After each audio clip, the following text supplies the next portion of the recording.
Bonjour, moi c'est Kabibi Chaude, la conteuse africaine francophone. Je partage des histoires de vie réelles et vécues sur ma chaîne YouTube. Si c'est la première fois que tu tombes par hasard sur une de mes vidéos, n'hésite pas à rejoindre la team Kabibi Chaude en t'abonnant et surtout en cliquant sur la cloche de notification pour être au courant des vidéos que je partage.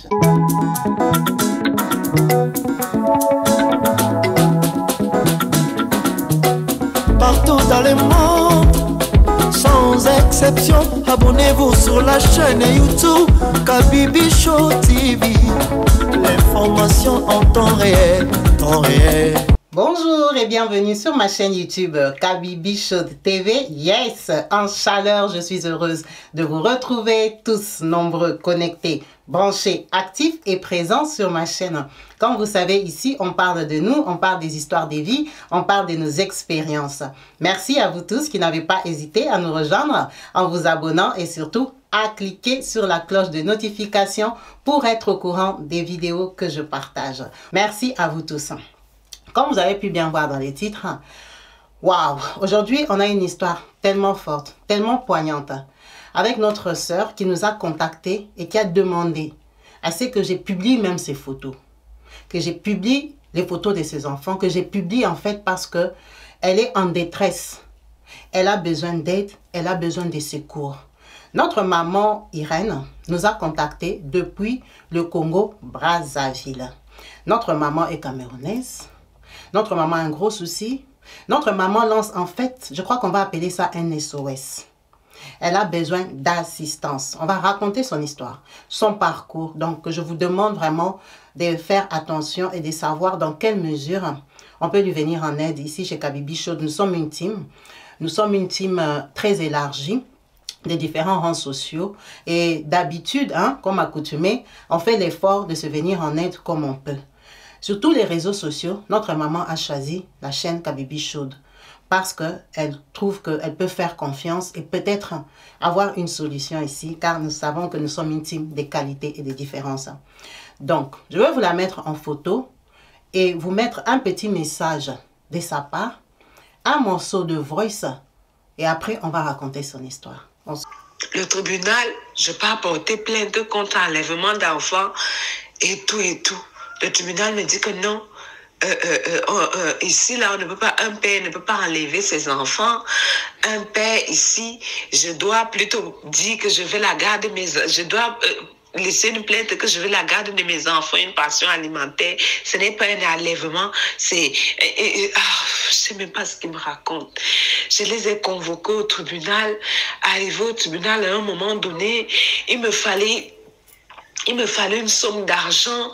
On m'a dit qu'il fallait que je verse une somme d'argent avant de recommencer à voir mes enfants qui vont faire les enquêtes et tout ça. Maman Kabibi, je n'avais même plus l'argent. Je suis restée. Aujourd'hui, je suis restée sans voix. Je suis restée sans voix. Mes enfants ont fêté leurs 2 ans en janvier 2023. Depuis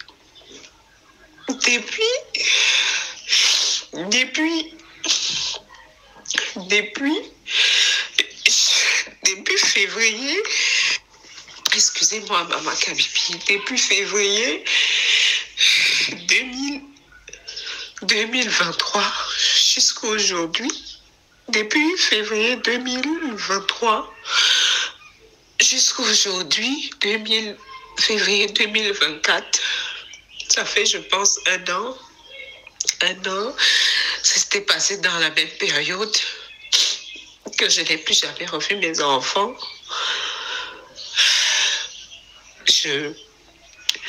J'appelle aujourd'hui pour...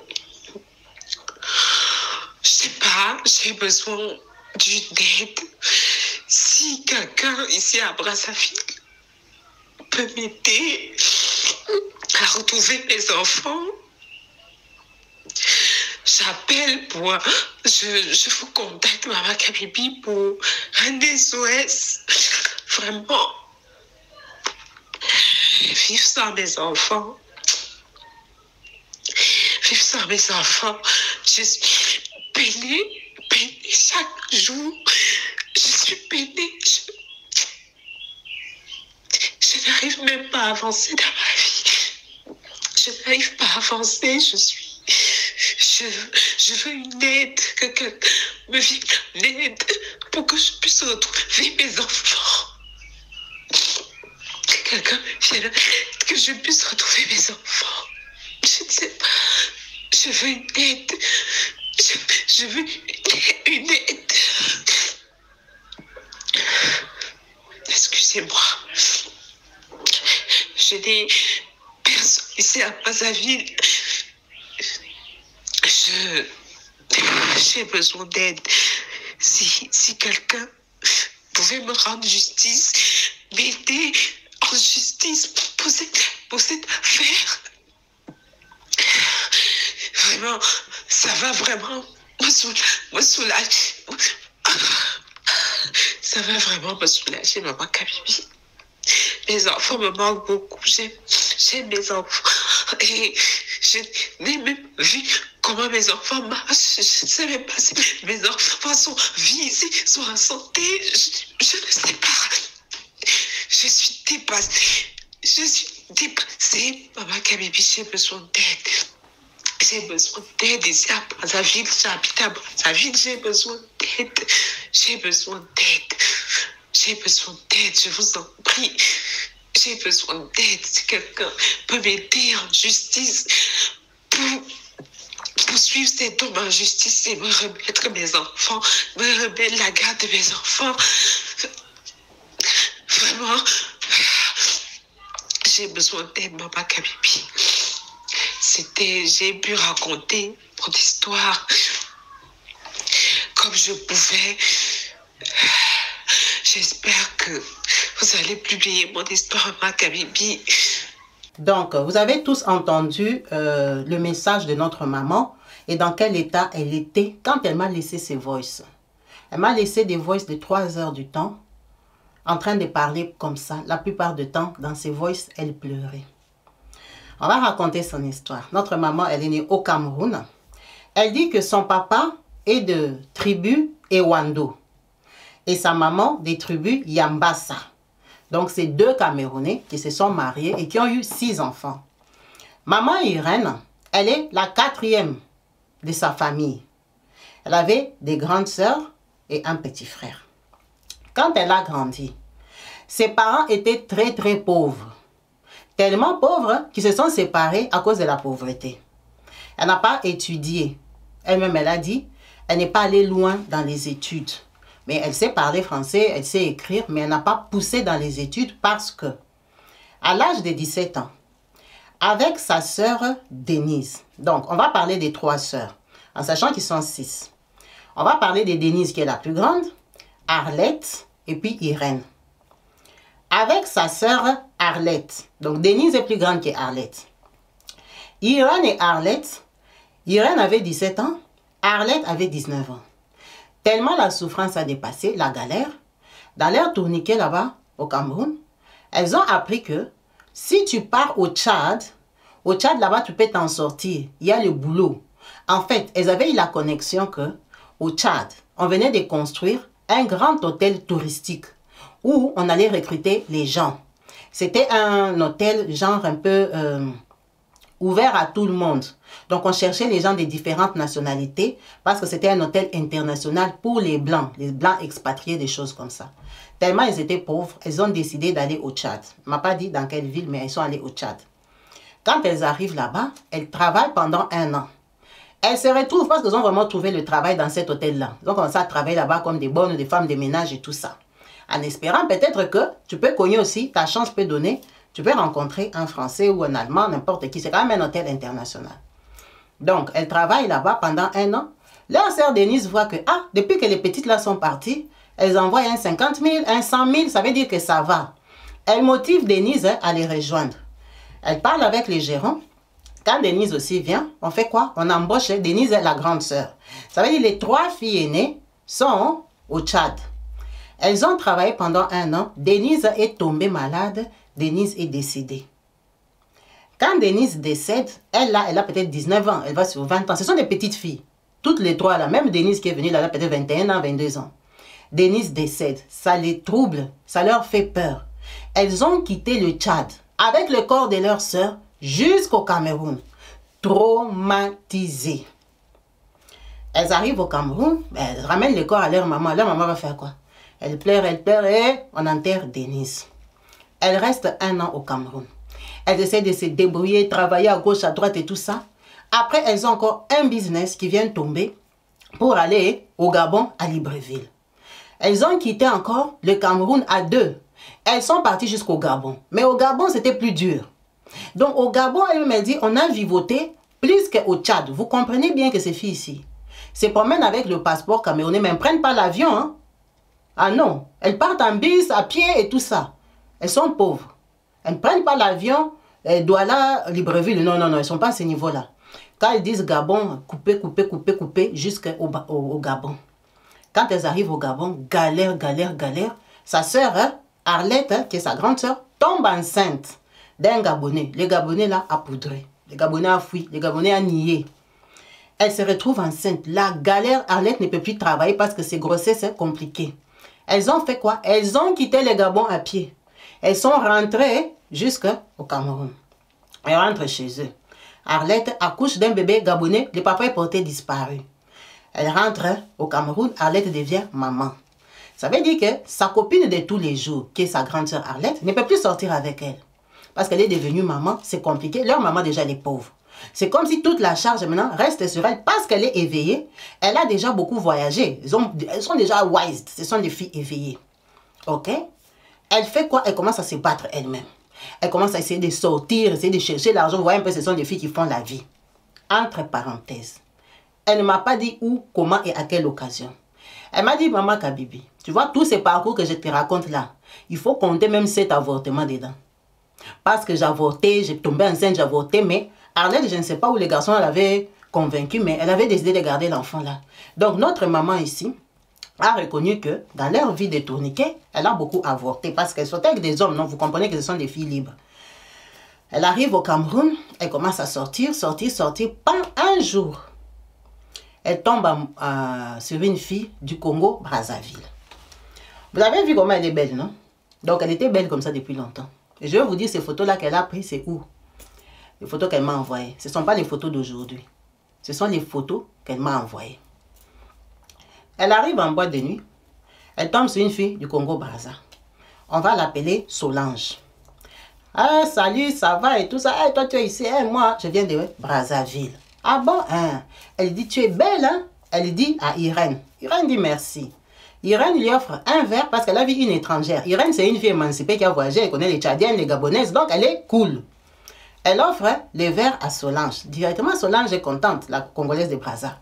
Elle sympathise, elle lui dit, non, toi avec ta beauté que tu as ici, si tu viens dans mon pays, Brazzaville, maman, tu vas choper le gros lot. Les filles comme toi, à Brazza, ça ne chôme pas. Elle lui dit, au Congo, Brazzaville. Elle connaît le Gabon et le Tchad. Elle connaît le Congo, Brazza, mais elle ne sait pas c'est comment. Elle doit quitter le Cameroun pour aller jusqu'au Congo, Brazza. Ok. Elle lui dit, tu sais, je vais te donner le nom d'une ville où tu vas aller. Elle lui dit, oui, tout justement, Congo, Brazza, j'ai entendu parler qu'il y a l'argent là-bas. Je cherche même quelqu'un pour m'amener à Brazzaville. Elle lui dit, non, je vais te donner le nom d'une ville. Tu vas aller là-bas, ma chère. D'abord, tu vas me trouver là-bas. Moi, je viens de cette ville-là. J'étais venue seulement ici faire un tour, mais je vis dans cette ville-là. Prends mon nom et tout ça. Quand tu arrives là-bas, tout le monde me connaît. La fameuse ville s'appelle Avimba. Avimba, là-bas, il y a beaucoup d'argent. Avimba, tu ne peux pas chômer. Elles échangent. La fille lui dit, en tout cas, viens à Avimba, tu vas me trouver là-bas. Quand elle rentre chez elle, elle est maintenant motivée à aller à Avimba. La fille lui explique. Elle a bien expliqué à la fille qu'elle ne va pas prendre l'avion. Elle lui dit, ne prends même pas l'avion. Avimba, là-bas, c'est au nord du Cameroun ou quelque chose comme ça. Parce qu'elle me dit, le Cameroun et le Congo-Brazza font frontière au nord. Alors, je ne sais pas si c'est nord du Cameroun ou nord du Congo-Brazzaville. Donc, elle lui dit, si tu passes par le nord, là-bas, c'est facile. Tu prends seulement des bus, tu vas arriver là-bas. La fille, c'est une aventurière déjà. C'est quelqu'un qui a beaucoup voyagé. Elle était au Gabon et tout. Elle est motivée. Elle part, elle calcule l'argent. L'autre, là, lui dit, genre, peut-être si tu as 50 000 francs, tu vas arriver à Vimba. Ce sont des filles du dehors. Qu'est-ce qu'elle fait? Elle part, elle regarde, elle trouve qu'elle a 70 000 francs. Elle dit à ses parents, au revoir, moi je pars chercher la vie à Avimba. Là-bas, je serai très riche. Elle quitte. Elle dit, quand ils ont quitté le Cameroun, elles arrivent à la frontière et tout ça, elles traversent et tout. Mais non, le côté où ils ont traversé là, elle voit, depuis qu'ils partaient, c'était comme la forêt. Comme la brousse. Elle dit, ouais, bon, c'est la route, hein, on va sortir dans une grande ville. Maintenant, quand ils arrivent à un endroit là, il y avait un barrage. Les garçons avec qui elle voyageait, c'était des Sénégalais, des Maliens, des gens comme ça, qui quittent aussi le Cameroun, qui sont en train d'aller, entrer là-bas au Congo-Brazzaville. Ils lui demandent, non, vous êtes dans les bis serrés là. Toi, tu vas où? Oh, moi, je vais à Avimba. Ah bon? Nous, on va à Ouesso. Pourquoi tu ne viens pas avec nous à Ouesso? Tu connais les gens à Avimba? Elle dit, hein, je connais une fille là qui s'appelle Solange. J'ai son contact. En tout cas, elle m'a dit, à Avimba, là-bas, tout le monde la connaît. Ah, bon, nous, on t'aurait proposé de venir avec nous à Ouesso, hein, parce que Ouesso, c'est mieux qu'Avimba. Elle dit, non, non, non, chacun sa route. Quand ils sont arrivés au barrage et ils n'avaient pas l'argent, elle a payé pour eux. En tout cas, ils étaient très gentils. Ils ont beaucoup discuté sur la route. Ils l'ont vraiment encouragé à venir à Ouesso, mais elle est partie à Avimba. Ils se sont séparés à un endroit. Elle a pris des taxis d'Avimba et ils sont partis à Ouesso. Quand elle arrive à un endroit comme ça, en pleine forêt, les taxis s'arrêtent. Terminé, tout le monde sortait de mon taxi. Oh, papa chauffeur, toi tu avais dit que tu partais à Avimba. Mais on est arrivé à Avimba. Elle dit, où Avimba? Mais Avimba, c'est ici là où je te dépose. Elle est restée bouche bée. Avimba là, c'est en forêt. Elle-même qui m'a dit que c'est en forêt. Elle dit que maman Kabibi, c'est en forêt. Je suis arrivée comme ça, c'était désert. Il n'y avait même personne. J'ai dit, le fils, il m'a fait ça, pourquoi? Je regarde, je vois un peu des... Tu vois, village, il n'y a pas les gens. Je descends, il y a quelques personnes, hein, tu vois, c'est un terminus de taxi, mais il n'y a rien. Ce n'est pas Douala, ce n'est pas Yaoundé, c'est pas Libreville. Je dis, c'est ça, Avimba. Je descends avec mon sac, bon, courage. Je pars, j'avance, je regarde comme ça, est-ce qu'il y a un bar et tout ça? Tout justement, on me dit qu'il y a un bar. On me montre les bars, là, j'avance, je dis que je suis Cameroun. Ah, il y a une Camerounaise ici, qui a un bar, hein, ici. Elle s'appelle Félicité. On m'indique chez Félicité. J'arrive chez Félicité, une femme de Ewando, comme moi. Origine Ewando. Ok, elle est sympa, tu es belle, hein? Ah, tu viens d'où? Welcome, bienvenue ici à Avimba. Ah, ma petite, assieds-toi. Moi-même, ta yaya, je suis ici, je tiens les bars ici. Il y a Félicité. Seulement ici, là, elle dit, seulement ici que tu vois. Avimba, ici que tu entends, on fait l'or. On fait l'or ici, on creuse l'or et tout ça, il y a l'argent. C'est pour ça qu'on t'a dit de venir à Avimba. La fille, là, c'est une bonne fille. Comment elle s'appelle? Oh, Solange. Oh, je ne la connais pas. Elle a commencé à demander après Solange. Toute la journée, on n'a jamais entendu de Solange là-bas. Solange lui avait menti. Peut-être que Solange avait le projet d'aller à Avimba et chercher une fille avec qui partir. Vous savez, les filles de nuit sont des menteuses. Elle lui a menti qu'elle va à Avimba. On me connaît. Alors que peut-être qu'elle cherchait quelqu'un pour qu'ils aillent à deux. Personne ne connaît Solange. On n'a jamais vu de Solange là-bas. Et le gros problème, c'est quoi? Et que le numéro de Solange ne passait pas parce qu'à Avimba, là-bas, c'est en brousse, en forêt. Il n'y a pas de réseau. Donc, quand vous êtes à Avimba, vous avez intérêt à vous entendre. Là-bas, il n'y a pas de réseau. Il n'y a pas de communication. Pour sortir de quoi ça? Pour avoir les réseaux, il faut aller à Ouesso. Il ne faut pas rester à Avimba. La fille se retrouve, on ne peut même pas dire chez eux qu'elle est arrivée à Avimba. Là, on est en 2020. C'est en 2020. Elle ne trouve pas Solange jusqu'au soir. Elle est restée au bar avec Tantine Félicité. Quand Félicité veut fermer le bar, maintenant tu vas aller où? Je ne sais pas. Tu as l'argent? Oh, un peu. Viens avec moi. Vous connaissez la solidarité de quand vous êtes à l'étranger, vous êtes au village. Félicité la mène dans une auberge. Auberge à ciel ouvert, c'est en forêt, non? Est-ce que tu as besoin de te couvrir? Elle me dit, Kabibi, je ne sais même pas les prix là, c'était combien. On va me dire seulement c'est 1000 francs. Pour dormir, avec mon sac. À toi, il n'y a pas de toit. Mais c'est quand même une pièce, tu peux fermer la porte. Mais si un voleur courageux, il peut sauter aussi. On peut te violer, on peut tout faire. Mais c'était une auberge quand même. Tu vois qu'il y a un propriétaire. Il a fermé la grille avec les cadenas. Il y a quelques chambres. Genre hôtel, mais à la belle étoile. Elle m'a dit, il y avait les rats. Comment j'allais dormir? Les rats. Les gros rats comme ça. Les trucs là étaient en paille. Ce n'était pas un mur. C'était en paille. Construit en paille. Comme les toilettes d'Afrique là, construites en paille. Elle est restée là-bas le matin. Elle est sortie avec toute sa valise. Elle est partie chez Félicité. Félicité a dit, oh, tu n'as pas laissé la valise à l'hôtel. Elle dit, Yaya, l'hôtel qui est ouvert. Du coup, elles ont discuté avec Félicité. Félicité lui a dit, si tu veux, comme tu n'as pas trouvé Solange, tu peux travailler pour moi. Tu es une belle fille. Viens t'asseoir seulement au bar ici. On commence à vendre. Elle est devenue le travailleur de Félicité. Félicité lui a dit, je vais te payer 50 000 francs CFA. par mois. Mais par contre, tu peux habiter avec moi. Félicité l'a amenée dans un coin où elle-même aussi, elle habitait. Pas dans de bonnes conditions, mais elle habitait quand même. Mais Félicité avait un bar. Donc Félicité gagnait l'argent et puis elle avait ses gardes qui faisaient l'or. Vous comprenez bien qu'elle est partie coincée là-bas pour gagner l'argent. Donc elle commence à travailler pour Félicité pendant 3 mois. Coronavirus vient s'installer, le monde entier s'assoit par terre. Il n'y a plus de ravitaillement à Avimba. Les camions ne viennent plus parce qu'il n'y a plus de société qui fonctionne. Donc les gens qui étaient partis faire l'or là-bas sont restés avec l'or dans les mains. Ils ne peuvent pas sortir pour aller vendre. Il n'y a pas de circulation. En fait, il n'y a plus de business. Félicité n'a plus les clients. Félicité, elle s'assied à la maison. 3 mois de galère. C'est Félicité qui la nourrissait. Bon, elle avait un peu d'argent qu'elle avait travaillé les 3 mois, les 150 000 là. Elle vivait là-bas comme ça. Ils ont commencé à vivoter, vivoter, vivoter. Le Covid est terminé.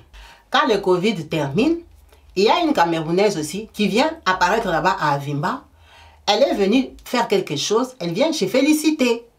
Quand elle arrive là-bas, Félicité lui dit, ah, regarde notre sœur de Ewando. Donc la Camerounaise, la Gisèle, c'est aussi une fille de Ewando au Cameroun qui habite au Congo-Brazzaville. Mais elle, par contre, elle n'habite pas à Avimba, elle habite à Ejo. Ejo, là, il y a aussi des campements. Parce que tout ce que je vous raconte là, elle dit, tu vois, comme les gens qui font l'or là, ils vivent dans des campements. Maintenant, l'autre Gisèle là, elle est de Ewando, mais elle habite à Ejo. Ejo, là, c'est toujours au Congo-Brazzaville. Elle lui dit, mais comme ici, il n'y a plus de vie avec le corona et tout ça, viens, on va à Ejo. Tu vas voir aussi le mouvement d'Ejo. De toute façon, tu es dans la recherche. Les bars ici, d'ailleurs, Félicité est fermée. Tu fais quoi ici, Margot? Viens, on part.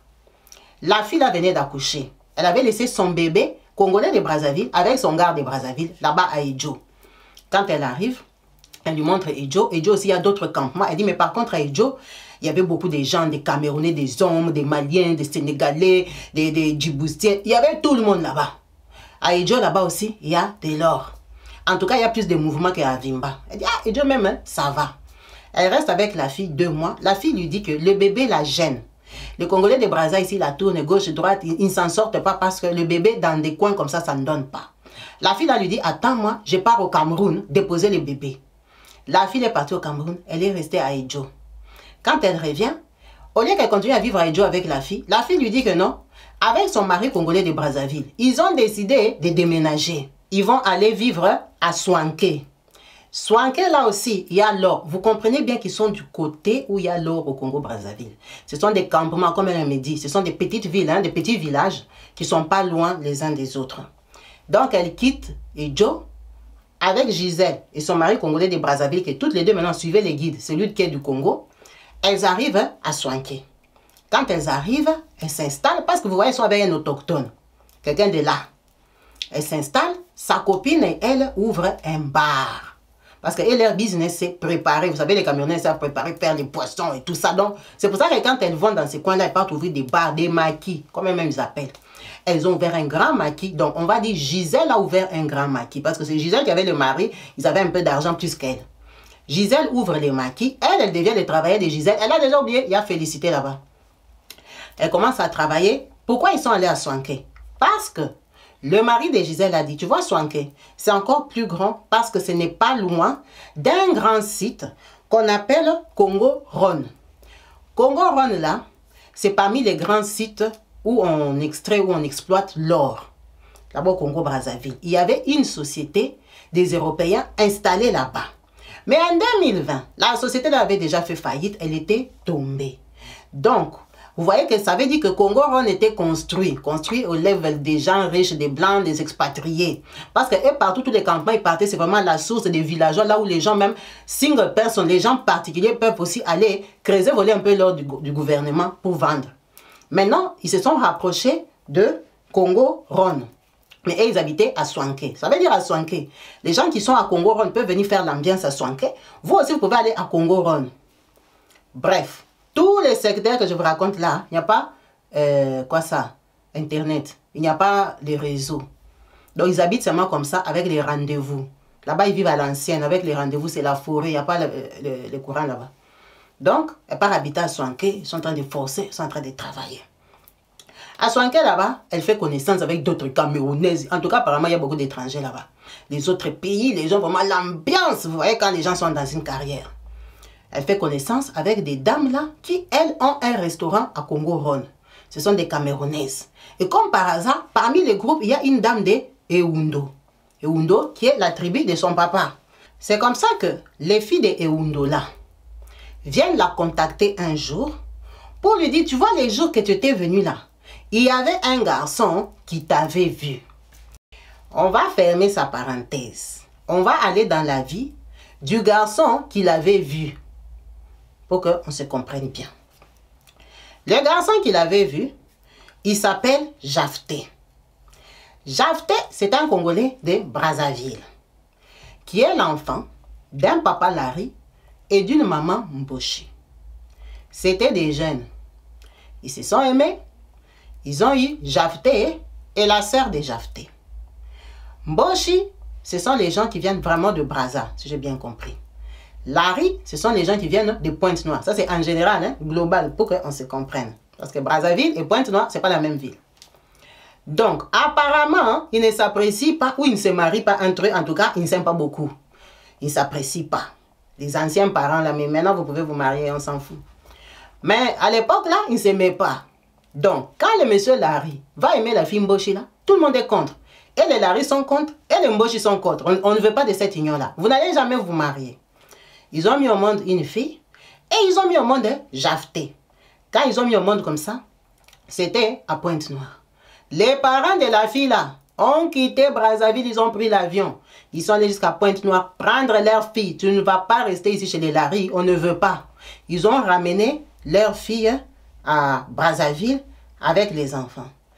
Quand la fille arrive à Brazzaville, à peine elle arrive comme ça, sa fille meurt. Sa première fille qu'elle a mise au monde meurt. Quand elle meurt, le papa qui est resté, le Larry là, qui est resté à Pointe-Noire, il apprend que son enfant est parti mourir chez les Mboshi là-bas. Il est très fâché. Il dit que les Mboshi ont bouffé sa fille. Comme il ne l'aime pas lui, il est Larry. Lui aussi, il a pris l'avion. Il est venu à Brazzaville arracher son enfant. Son enfant Jafté ici, que vous voyez. Il a arraché son fils. Vous ne m'aimez pas tellement que vous avez bouffé ma fille. Donnez-moi mon enfant. Jafté, on l'a arraché à sa mère à l'âge de 2 ans. On l'a amené à Pointe-Noire. Quand on l'amène à Pointe-Noire, son papa continue sa vie. Elle ne m'a pas donné les détails là-bas. Si, le papa continue sa vie, il rencontre une femme, Larry, avec qui il fait d'autres enfants. Il vit là-bas à Pointe-Noire jusqu'à l'âge de 15 ans. Jafté. Quand il termine à 15 ans là, de grandir, le papa et sa femme Larry, s'ils ont trouvé un travail, s'ils ont trouvé un business, quoi que ce soit, le Congo c'est pour tout le monde, ils ont quitté Pointe-Noire, ils sont venus s'installer à Brazzaville. C'est à 15 ans que Jafté a vu sa mère biologique, à l'âge de 15 ans. Il a grandi comment? Bien éduqué, bien élevé, bien encadré. Vous et moi, on ne sait pas. Il est équilibré ou pas, on ne sait pas. Il ne lui a pas dit, il a grandi chez son papa. Quand ils arrivent à Brazzaville, le papa fait un terrible accident, on lui ampute d'une main. Donc le papa là, il devient encore aigri et souffre de son amputation. Il est déjà à Brazza. Maintenant, tu vas déloger encore la famille, ramener à Pointe-Noire. Le Congo, c'est pour tout le monde, il est resté à Brazzaville. Il a commencé à élever ses enfants. C'est comme ça que Jafté fait la rencontre de sa mère. Sa mère, elle est Mboshi. Dans les Mboshi, je crois que c'est la tribu du président Sassou Nguesso, le président actuel. Donc, ils sont plusieurs. Et je crois que ça doit être la même famille, Mboshi, c'est la même tribu. Donc, comme ils ont le pouvoir, il y a beaucoup de gens qui ont les postes. Hein? Quand même, c'est normal. Donc, la maman là, elle a des cousins lointains qui ont des postes aussi. Par moment, on donne un celui-ci, ça tombe, puis on change, vous voyez un peu, c'est la famille. C'est facile que tu aies quelqu'un qui est au poste. Donc, parmi ses cousins lointains là, elle en a un qui est gentil, qui l'avait approché. La maman là n'est pas riche, hein, mais elle a une vie moyenne. Qui l'avait approché. Maintenant, le cousin là, il est proche de la présidence. Souvent, il a des bons postes. Ça veut dire que ses enfants ont bien grandi. Ses enfants, quand elle a rencontré son fils Jafté, elle les a présentés. Ce sont les bons cousins, non? Des qualités qu'on aime là. Présenter un peu des enfants, des bons cousins. Leur papa a l'argent. Donc, Jafté et ses cousins se sont connus à l'âge de 15 ans. Ça veut dire qu'ils n'ont pas joué au billes à 8 ans, ni à 7 ans. Ils se sont connus grands. Ils se sont appréciés. Mais pas appréciés au point où, eux, comme ce sont des enfants des ministres, commençaient à brancher Jafté en fait. Non. Vous savez pourquoi? Ils se connaissaient. À un moment, le papa du cousin, on va l'appeler seulement cousin. Le papa du cousin, on lui a donné les postes des ministres. Ministres, bon, on ne va pas aller trop dans les détails, des minéraux, hein, en général, ministres. Les ministres, là, quand on l'a nommé, il a pris son fils. Papa ministre a pris son fils. Il a nommé son fils directeur, je ne vais pas vous dire de quoi, mais bref, son fils là, c'est lui qui avait les permis d'exploitation des minéraux au Congo. Donc si tu veux venir exploiter les minéraux au Congo, si son fils là ne t'a pas validé, tu ne vas pas exploiter. Quels que soient les minéraux, que ce soit à Pointe-Noire, à Brazza, partout où toi tu as trouvé que tu veux venir exploiter, c'est lui qui va te donner la permission. Donc vous comprenez que c'est un très gros poste. Maintenant, son fils, pour les minéraux, l'or, les diamants et tout ça, qui sont à la partie Soanké, Wasso et tout ça, c'était lui normalement les responsables qui devaient aller travailler là-bas ou chercher des bureaux. Il a décidé de nommer Jafté ici comme responsable. Jafté, ce n'est pas l'enfant du ministre. Jafté, c'est le cousin lointain des enfants du ministre. Donc les ministres, on va dire c'est son tonton. Mais c'est le fils du ministre qui a nommé Jafté verbalement, sans contrat. Donc, il a amené Jafté là-bas, à Congo-Ron. Congo-Ron, là où je vous ai dit que les Blancs étaient venus et puis sont partis, ils ont fait faillite ou quoi que ce soit, là où c'était construit, c'est propre, il y a les maisons en briques et tout ça, il y a les salles de bain, les douches et tout. Il y a les bureaux. Le cousin a amené Jafté là-bas. Il lui a dit à partir d'aujourd'hui, c'est toi qui es le responsable. Donc, tu fais mon travail. Tu es mon superviseur. Moi, j'ai la signature des minéraux, mais je ne peux pas quand même venir habiter ici. Toi-même, regarde un peu ici. Comment je vais habiter ici? Toi, travaille, moi, je vais te payer. Je compte sur toi. Jafté est très content. Ça veut dire que ses cousins l'ont reconnu. Lui qui a grandi à Pointe-Noire. Donc, Jafté commence à travailler. Quand Jafté arrive là-bas, on appelle Jafté fils du ministre. Mais tout le monde sait qu'il y a le fils du ministre. Mais Jafté et le cousin, ils sont au même niveau, non? Donc, et Jafté et le cousin, ils sont fils du ministre, donc autorité. Tout le monde a peur de Jafté. Là-bas, c'est l'enfant de l'enfant d'eux. Donc, Jafté, c'est vraiment le big boss de la société. Si lui t'a validé, son cousin va te valider parce que c'est lui le propriétaire. Maintenant, personne ne sait que c'est contrat verbal. En fait, c'est le fils du ministre lui-même qui devait travailler là-bas. Mais il a mis Jafté. Tout le monde pense que Jafté a la signature, alors que la signature doit venir d'ailleurs. Et ils ne savent pas, ce sont des villageois. Ils habitent là-bas. Il y avait une société des Chinoises qui est venue s'installer ou faire comment, ou exploiter, ou comment, vous allez comprendre. Donc, elle, on revient à Irène. Elle était partie là-bas, dans les campements des Congo-Ron, visiter les Camerounaises qui ont les bars. Alors que Jafté, le big boss, l'avait vue. C'est comme ça qu'il demande au tata là, mais la fille là, depuis que j'avais vu, je ne la vois pas. Ah! Quand il a expliqué, il a dit, ok, c'est la fille là qui travaille à Soanké. Parce que Irène ici que vous voyez, là-bas à Soanké, on l'appelait Sirène Yapembe, c'est en lingala, la sirène blanche. Parce qu'elle est comme une métisse. Vous voyez comment elle est claire, c'est naturel, ce n'est pas les décapages. On l'appelait Sirène Yapembe, la française. Donc elle s'est démarquée là-bas à Soanké. C'est ça les photos qu'elle m'a envoyées ici. Vous voyez qu'elle est en bonne santé, bien habillée, toute jolie. C'est à Soanké. Ce n'est pas à Brazzaville, ce n'est pas à Pointe-Noire. C'est là-bas à Soanké, là, elle travaillait. Maintenant, vous voyez une fille comme ça à Soanké. Soanké, là-bas, il n'y a que les minéraux là-bas. Donc, ça veut dire que c'est une fille qui donnait le goût de ça. C'est comme ça qu'on va chercher Irène. On lui dit que le big boss Jafté te demande. Quand elle vient, elle rencontre Jafté. Il est hyper timide, intimidé par elle. Et elle sait c'est quelle qualité de garçon qui me demande. Ils ont passé la soirée à bavarder. Il a demandé sa vie, c'est quoi? Jafté lui dit, il est de Brazzaville. Parce que c'est la vérité. On l'a nommé à Brazzaville. Il est de Brazzaville, mais il a une copine à Pointe-Noire. Mais il habite à Brazzaville.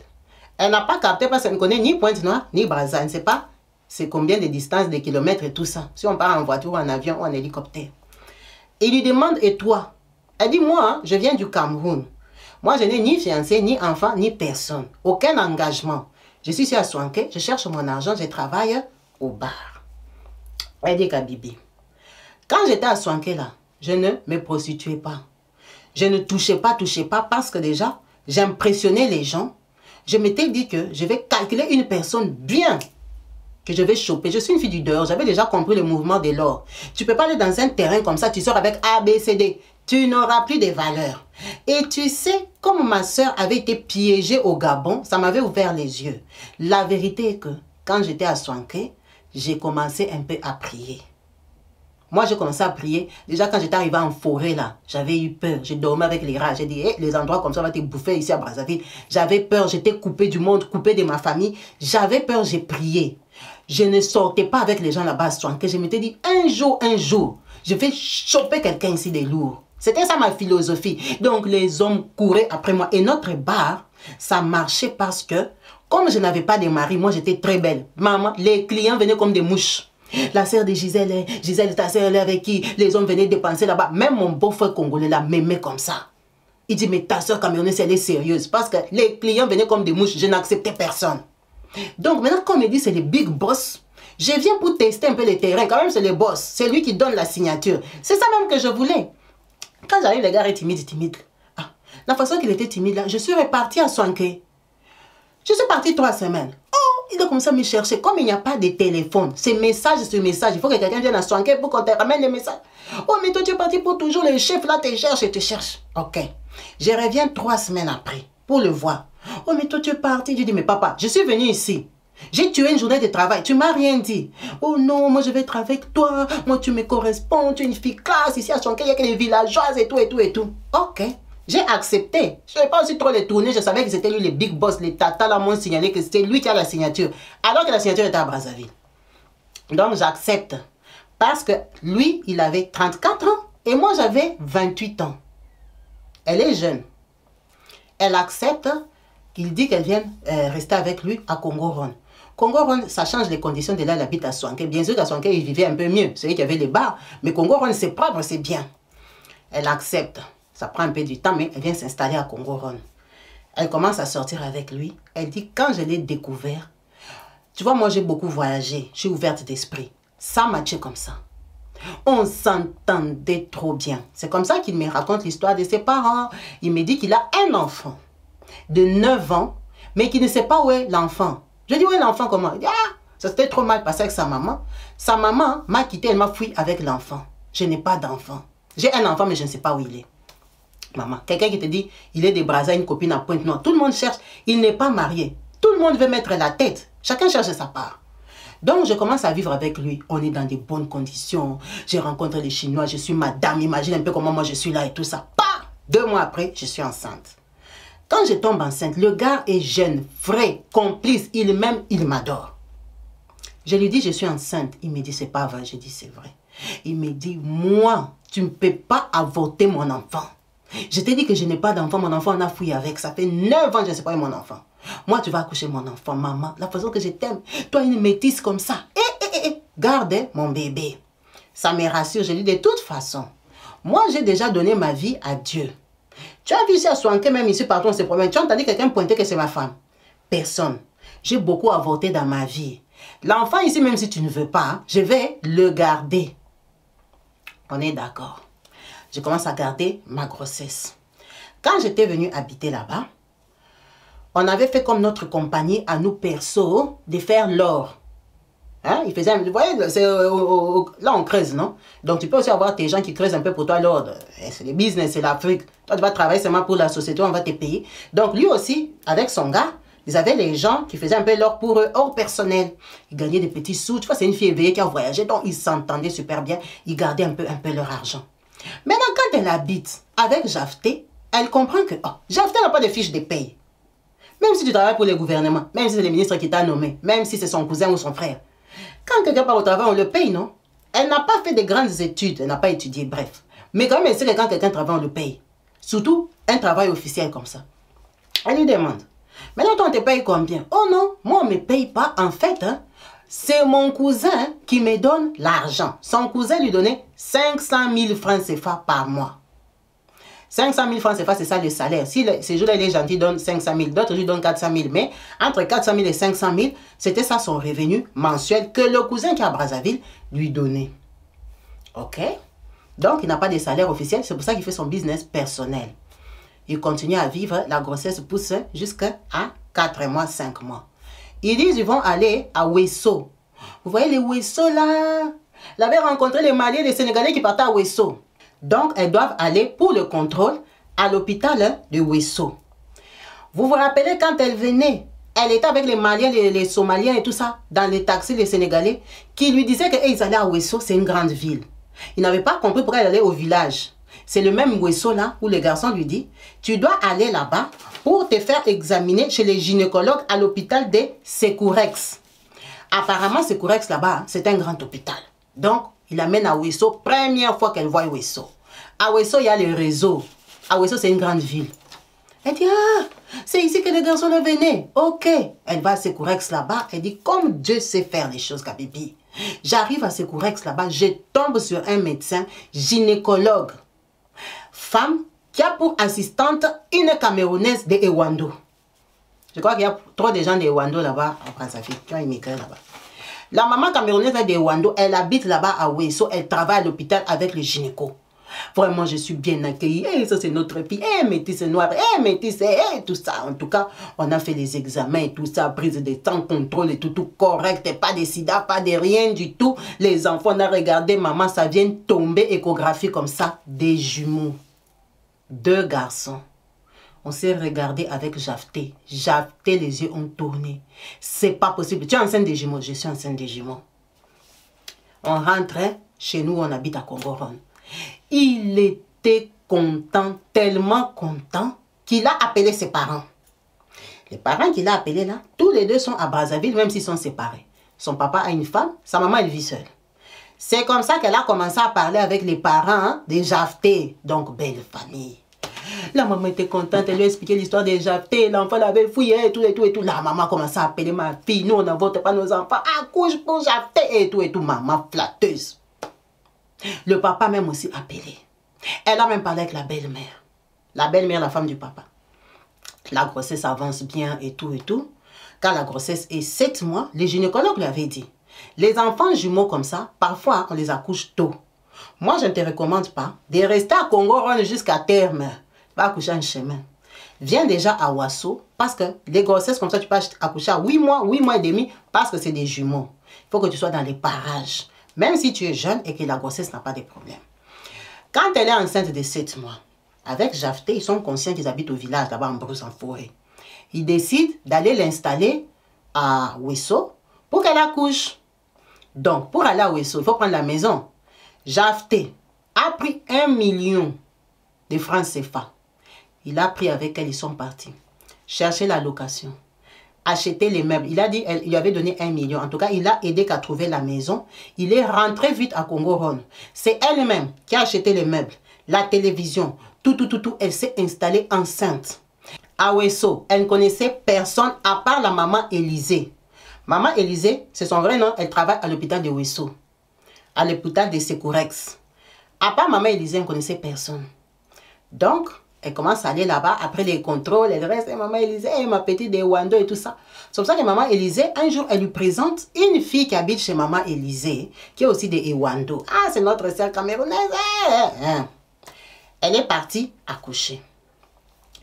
Pendant les 2 mois qu'elle est à Ouesso, Jafté, son mari, le papa de ses enfants qui sont dans son ventre, son cousin a quitté Brazzaville.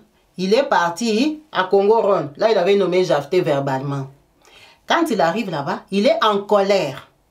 En colère contre Jafté. Jafté a mal fait le travail. Les Chinois qui étaient venus là-bas, qu'elle avait rencontré, qu'il appelait Madame Boss. Les Chinois là sont très fâchés. Les contrats n'ont pas donné. Ils ont demandé à ce qu'on leur rembourse 22 millions de francs CFA. C'est comme ça que, comme c'est le cousin qui est le vrai chef, on l'informe que tu dois donner 22 millions aux Chinois. Les Chinois sont en train de faire des troubles là-bas. Ils vont te porter plainte à la justice. Lui-même, les garçons, c'est le papa qui l'a nommé. C'est son papa qui l'a nommé papa ministre. Maintenant, toi, on t'a nommé Au lieu d'aller faire les boulots, tu as nommé Jafté. Regarde, Jafté n'a pas travaillé. Les Chinois ont retiré leur contrat. Ils veulent 22 millions de francs CFA back. Donnez-nous notre argent. Maintenant, le cousin de Brazzaville est obligé de payer les 22 millions. Parce qu'il tient à garder son poste. Et puis, vous savez, ça va faire des scandales. Vous connaissez un peu les Congolais, comment ils vont les publier. Son papa lui avait donné les postes, ils ont volé l'argent. Donc, le cousin est obligé de payer les 22 millions aux Chinois pour étouffer les bruits. Il est en colère contre Jafté. Jafté n'a pas bien travaillé. Et quand il arrive à Congo-Rwanda, on lui dit que Jafté a engrossé une Camerounaise. Jafté, maintenant, toutes les oreilles, l'attention est à Wesso à cause d'elle qui attend des jumeaux. Le cousin est très fâché. C'est comme ça que le cousin, je vous ai dit que quand ils ont grandi, ce n'était pas copains. Le cousin vient avec une version qui sort à Jafté que dans la famille, leur famille Mboshi, on a dit que Jafté avait marabouté le cousin pour que le cousin lui donne le poste. Le cousin vient lui dire, moi-même je m'étonne comment je donne le poste sans contrat. Moi-même je m'étonne comment je donne ma place. En fait, c'est toi qui fais mon travail et tu le fais mal. Tu m'as mis dans des problèmes, je dois payer 22 millions. Allez, le travail est terminé. C'était contrat verbal. Tu vas mettre le cousin où? Et en plus, vous savez que les Noirs sont Congosa, Songi. Les gens sont allés dire au cousin, tu ne sais pas que Jafté a sa société ici, sa société d'or. Il vole l'or, il vend lui-même et tout ça. Ah bon, Jafté, c'est ce que tu es venu faire ici à Congo-Rwanda. Le travail est terminé. On a chassé Jafté du travail, elle enceinte à Wesso. Jafté lui explique un peu au téléphone. Elle a accouché par césarienne. Malheureusement pour elle. La césarienne, en Afrique, ça coûte très cher. C'était la césarienne des jumeaux. On lui a taxé 1 million à payer. En sachant que, à part les 1 million que Jafté lui avait donné pour s'installer, il lui avait encore envoyé 150 000 francs congolais. Donc, francs CFA. 150 000 francs CFA. Donc, elle part accoucher pour une facture d'1 million avec 150 000 francs CFA. C'est comme ça que l'argent ne suffit pas. 4 jours après l'accouchement, on appelle Jafté. On l'avait déjà signalé que sa femme a accouché. Jafté vient 4 jours. Elle dit Kabibi. Indifférent. Indifférent. Quand il arrive, il n'est pas intéressé. Il regarde les enfants. Il est très content. Mais envers elle, même pas un bisou. Même pas merci. Ça l'a tiqué. Même pas merci ma chérie. Ah, les enfants. L'amour de Jafté est fini. Dans son cœur, elle s'est dit que c'est parce qu'on l'a chassé du travail. Il lui parlait plus des problèmes d'argent, des problèmes du cousin. On a dit que moi j'ai marabouté le cousin et maintenant le cousin m'a chassé et maintenant tout ça. Donc la joie des enfants est partie.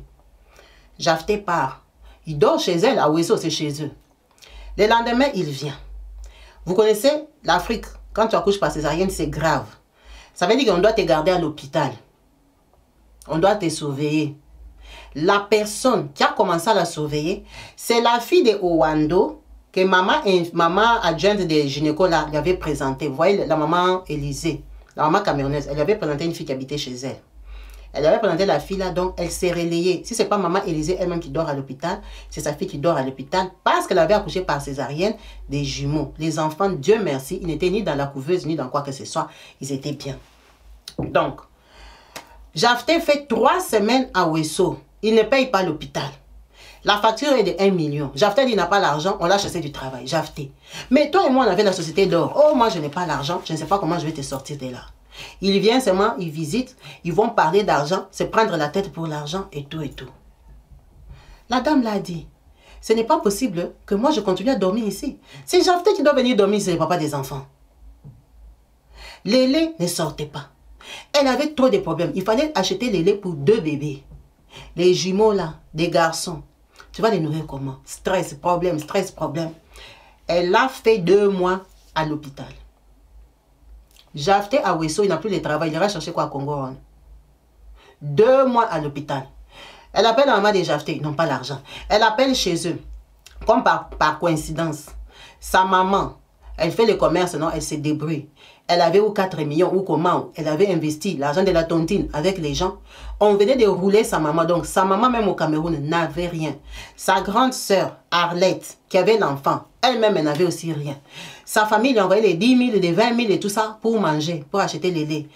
Jafté ne donnait rien. S'il vient, il est gentil, il amène une boîte de lait. Jafté est devenu pauvre un matin. Son cousin l'a jeté, il ne veut plus le sentir. Vous savez aussi, si tu avais fait les fétiches en vrai à quelqu'un, Quand les fétiches là ne vont plus marcher, la façon qu'il va te jeter. C'est pour ça qu'elle se demande si c'est vrai ou faux qu'il avait fait les fétiches à son cousin. Parce que son cousin dit la relation qu'il avait avec Jafté, il ne pouvait pas lui donner ces postes-là. Il était vraiment en colère et remonté. Ça veut dire qu'avec les fils du ministre, amitié terminée. Jafté commençait à supplier les fils du ministre, paye-moi même les derniers mois, pardon, la fille a accouché, tout ça. Fâché, il est rentré à Brazzaville. Il est l'enfant du ministre, tu vas lui faire quoi? Donc, Jafté galérait. Elle a dit, quand j'ai fait 2 mois à l'hôpital, un jour, j'ai pété un câble. J'ai fermé mes affaires, j'ai dit, je sors de l'hôpital ici. J'ai porté mes enfants, je n'avais ni poussette ni rien. J'ai attaché un derrière, un devant, à la sauvage. Je suis arrivé à la réception, ça les infirmiers m'ont attrapé. Toi, tu n'as pas payé la facture, tu pars où? Tu vas payer l'argent ici. Elle a fait les désordres. Elle veut sortir des forces. On a appelé médecin directeur. Le médecin directeur a dit, c'est la Camerounaise là, laissez-la partir. Elle n'a qu'à venir payer après. Faites-lui la décharge. Parce qu'on va faire quoi? Elle habite à l'hôpital, ça fait 2 mois. Qu'elle parte, les enfants sont en bonne santé. Elle dit, c'est seulement Dieu qui a touché le cœur du médecin directeur là. On lui a donné la décharge qui sort de l'hôpital. Maintenant qu'elle faisait les troubles là, lui, Jafté, il était à l'hôpital. Il est venu la visiter comme il vient, non? Il prenait le côté des infirmières. Oh, tu es sauvage. Tu crois que tu es au Cameroun ici. Tu te comportes comme ça, comme une villageoise. J'essaie d'organiser. Je vais payer, je vais payer. Quand il a entendu que le médecin directeur a dit qu'elle peut sortir, il était étonné. Elle est montée dans les taxis. Tu as seulement bien fait. Hein. Parfois, dans la vie, il faut aller avec violence. Hein. Je ne pouvais pas prendre de ton côté parce qu'ils allaient dire que nous sommes des escrocs. On s'est convenu. Il a changé de langage. Ça l'a énervé. Il dit, Kabibi, je me suis ridiculisé comme ça pendant 4 heures. Tu vois un peu, c'est l'Afrique. Les temps qu'on signait le médecin directeur, il faisait je ne sais pas quoi. Les temps qu'ils prennent la décision, les temps que... 4 heures de cris, 4 heures de désordre. Les infirmières m'attrapent. Maman, tu vas faire tomber le bébé. Je rentre à la maison, je rentre chez moi avec les enfants. On reste 3 mois avec Jafté, on survit, non? Jafté, finalement le cousin là, Dieu a touché son cœur. Il a payé Jafté. Jafté est parti payer à l'hôpital. On nous a libérés. Jafté fait 3 mois à Ouesso. Il me dit, j'arrive, hein, je vais à Brazzaville. Là où il y a mon cousin, je n'ai pas à supplier qu'il me donne même un autre poste. Parce que si on ne va pas s'en sortir, on mange tous les petits sous que j'ai pu gratter à gauche à droite. J'ai dit, d'accord. Maman Kabibi. Jafté est parti, mais il a les enfants de 5 mois. Quand il me laisse là, il part à Brazza, il m'abandonne. Abandonné de bloquer. Abandonné de tu n'as plus les nouvelles. Abandonné de je ne sais pas ce qui se passe dans sa vie. Je reste seule avec 2 bébés à Ouesso. Je n'ai pas l'argent. Comme Dieu met toujours quelqu'un sur ton chemin, le bailleur là avait un bon cœur. Il ne me dérangeait pas. Il savait que j'avais les enfants. J'ai commencé à souffrir. Mes enfants manquaient du lait. Ma soeur m'a envoyé les 10 000, les 15 000. Je suis venue rencontrer les Sénégalais que j'avais vus dans les taxis il y a peut-être 2 ans. Ils ont commencé à me dépanner. Il y avait un là qui me dépannait les 10 000, les 20 000. Mais moi, j'ai prié déjà. J'avais les enfants et j'ai prié pour Jafté. Parce que je me disais, j'ai déjà quand même quelqu'un. Le cousin là, c'est une mauvaise passe, ça va s'arranger. Lui aussi, il se vendait bien. Il disait que non, il a la famille Mboshi là-bas. Même les autres oncles, les autres tontons peuvent les nommer, tout ça. Donc, il y avait l'espoir. Et puis, tu as 2 enfants avec quelqu'un, vous êtes des jeunes. La vie aussi, on commence pas seulement avec la bourgeoisie. J'attendais. Je me suis dit, il n'a pas de numéro, peut-être là-bas, peut-être. Après 5 mois, il m'a envoyé des 5 000 et des choses comme ça. Il a recommencé. Sa maman et son papa, tous ces temps-là, ils répondent à mes appels. La seule personne qui parfois, il me faisait l'argent là, vous voyez comment s'envoie l'argent sur le téléphone, c'était son papa. Parfois un petit 10 000. Parfois ma fille prend même 5 000 pour les enfants. Parfois elle dit, j'ai maigri, j'ai fané, je me suis abîmée. C'est comme ça qu'un jour il ressurgit, il vient à Ouesso. Oh non, je suis venue te chercher, on va aller à Brazzaville. Ah, je suis soulagée. Je me dis, Dieu a répondu à mes prières. Il me dit qu'il vient de trouver du travail où il a une promesse d'embauche. On lui a promis de commencer à travailler à Kakamweka ou Kamweka, entre les deux, Kakamweka je crois. On lui a promis du travail là-bas, donc il avait un peu d'argent. Il vient me chercher de Ouesso. Maman, c'est la première fois que j'arrive à Brazzaville. Waouh, Brazzaville c'est joli, c'est grand, c'est une grande ville. Maintenant, hein, je suis en ville, hein, je vais respirer, je vais voir mon gars, le papa de mes enfants, on va profiter de la vie. Quand on arrive là-bas, il part me loger dans le quartier qu'on appelle Kipombo. À Kipombo, là-bas, il me loge dans une parcelle où il y a une dame. La dame, là, quand moi je viens d'arriver, je prends la maison, elle venait de perdre son mari, genre ça fait 2 semaines. 2 semaines. Le deuil est déjà terminé, c'est quand moi le locataire, j'entre. Une dame très gentille de Brazzaville. Quand on arrive là-bas, lui, il me laisse, il me dit qu'il part à Kamweka. Donc, j'ai les enfants. Quand il part, il me laisse 30 000 francs CFA. Ah, c'est le mariage, c'est la souffrance. Je rencontre son père, je rencontre sa mère. Ils vont commencer à faire les tours, venir contrôler et tout ça. J'ai rencontré aussi la belle-mère, donc la femme de son papa. Je reste là-bas, Kabibi, 30 000 francs, c'est vite fini parce que j'ai 2 enfants. Lui, il est parti à Kamweka là-bas, il ne revient pas. Maman, la galère m'a attrapé. C'est le beau-père, comme dans ses habitudes, de temps en temps, il m'envoie 1 000 francs, 2 000 francs. J'ai commencé à souffrir, je n'avais pas l'argent, je ne connaissais pas Baza. Même les Maliens là que je connaissais sont restés là-bas à Ouesso. Imagine, tu es parti au mariage avec ton gars, tu arrives, tu vas commencer à appeler les gens de Ouesso qui envoient-moi même 5 000 par téléphone. La galère, Kabibi, j'ai commencé à souffrir. La maman Baérès, qui a eu pitié de moi, elle m'a dit, à Brazza, ici, quand ton mari décède, tu dois faire 45 jours assise. Tu ne peux pas t'élever. C'était une femme qui avait une boutique, un magasin en ville là-bas. Donc, elle m'a dit, quand je vais m'élever du deuil, tu vas m'aider. Tu vas commencer à venir travailler moi-même au magasin. Comme ça, tu auras quelque chose. Je vais te payer quelque chose. La dame là a commencé à m'aider avec les enfants, avec l'argent. Quand je te dis, c'est moi qui dois lui payer les loyers, mais c'est elle qui me donnait à manger. Maman Bayer, maman Lupang. La maman là, on s'entendait bien, mais c'était ce qu'on appelle, elle m'a dit, on appelle mangoudi. Là-bas à Brazzaville, maman sondi la bouche. Elle bavardait partout dans les quartiers. Donc, elle te donne à manger, mais elle va raconter jusqu'au bout de la rue. Aujourd'hui, les riz qu'elle a mangé, c'est moi qui lui ai donné. Elle n'a même pas l'argent. La maman là me critiquait, mais je n'avais rien à dire. Parce que c'est elle qui m'aidait. Mangoudi. Maman là m'a tellement fait souffrir avec les critiques que... Bon, je me disais, ces gens ici même, ils ne me connaissent pas, mais tu es quand même un être humain. Tu es une Camerounaise, on te regarde avec les gros yeux et tout ça. Quand tu passes avec tes enfants, là, tu es toute brune là. Regarde comment ils viennent ici se chercher. Quand Bibi, l'humiliation, je prenais sur moi. Quand la dame là s'est levée de son deuil, elle m'a dit, viens m'accompagner, on va faire les courses. On a fait les courses avec l'espoir que je vais commencer le travail. Elle a changé d'avis. Elle ne m'a plus embauchée. Je ne pouvais pas me fâcher, elle n'était pas obligée. J'étais sa locataire. C'est mon mari qui m'a amené là-bas. Il m'a fui, il est parti à Kamweka. Vous allez savoir pourquoi il m'a fui.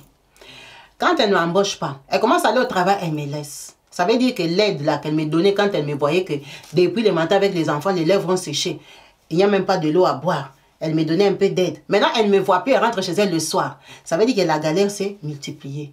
La fille ici a commencé à cueillir les mangues pour manger. Elle a dit, j'ai demandé l'argent au beau-père jusqu'à fatiguer. J'ai commencé à appeler ma soeur Arlette au Cameroun. Arlette m'a envoyé 10 000. Mais 10 000, tu vas manger combien de jours? Tu as des jumeaux. Le papa là même, il est pauvre. J'ai commencé à mendier dans la rue. Tellement que dans mon cœur, j'avais dit, je ne peux pas me prostituer. J'ai commencé à mendier dans la rue. Moi, je suis belle. Je pouvais aussi porter les habits. Je ne vais pas me mettre debout dans un boulevard. Je vais laisser les enfants à qui? Je suis camerounaise à Brazza. Elle mendiait. Elle mangeait les mangues. Elle a dit, elle s'est lavée et elle lavait ses enfants sans savon. Heureusement que quand tu payes les loyers là-bas, tu as droit à l'eau. Tu peux prendre quand même les seaux d'eau, tu pars, tu te laves, tu te mouilles. Elle dit, imagine au Congo-Brazza, il fait chaud. Je me mouille seulement comme ça, je me suis. Si j'ai un peu d'huile, l'huile de cuisine là, je me mets sur la peau. Je vivais comme ça. Le garçon est parti à Kamweka. Je ne connais pas la route de Kamweka. Quand j'appelle sa maman, il va venir, il faut le laisser et tout et tout. La galère. Lui-même, on parle au téléphone, les explications. Un coup, il t'envoie 5 000 francs de téléphone. Oh, on ne va pas payer et tout ça. La souffrance, un matin, il vient. Il me dit non. Après réflexion, lui, il voit seulement que je souffre beaucoup. C'est mieux que je rentre au Cameroun ou je rentre à Ouesso. Parce qu'avec sa famille, ils ont discuté. Il voit qu'il me donne 300 000. C'est mieux qu'il me donne 300 000. J'ai cherché ma vie. Lui, il récupère les enfants ici. Comme ce sont des enfants congolais. Comme ça, il reste, il va s'en occuper. Comment ça, tu vas t'en occuper? Comment ça, tu récupères les enfants? Oh, c'est mieux que je récupère les enfants parce que tu ne peux pas t'en sortir. Moi, je suis à Kamweka là-bas. Tu ne peux pas venir. Mais je ne peux pas venir. Pourquoi? Son idée ne m'a pas plu. On s'est pris la tête.